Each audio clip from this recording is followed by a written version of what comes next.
78वें यौम नकबा के मौके पर पेरिस के ऐफल टावर पर फ़लस्तीनी परचम लहरा दिया गया। यौम नकबा हर साल 15 मई को 7 लाख फ़लस्तीनियों के बेघर किए जाने की याद में मनाया जाता है।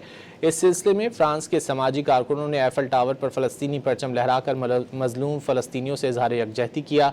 समाजी कारकुनों ने हुकूमत की जानिब से फ़लस्तीन कॉज के लिए भरपूर कोशिशें न करने का शिकवा भी किया।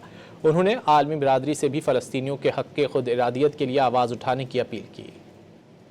78वें यौम नकबा के मौके पर पेरिस के ऐफल टावर पर फ़लस्तीनी परचम लहरा दिया गया। यौम नकबा हर साल 15 मई को 7 लाख फ़लस्तीनियों के बेघर किए जाने की याद में मनाया जाता है। इस सिलसिले में फ्रांस के समाजी कारकुनों ने ऐफल टावर पर फ़लस्तीनी परचम लहराकर मजलूम फ़लस्तीनियों से इज़हार यकजहती किया। समाजी कारकुनों ने हुकूमत की जानिब से फ़लस्तीन कॉज के लिए भरपूर कोशिशें न करने का शिकवा भी किया।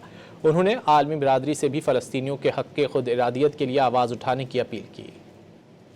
78वें यौम नकबा के मौके पर पेरिस के ऐफल टावर पर फ़लस्तीनी परचम लहरा दिया गया। यौम नकबा हर साल 15 मई को 7 लाख फ़लस्तीनियों के बेघर किए जाने की याद में मनाया जाता है।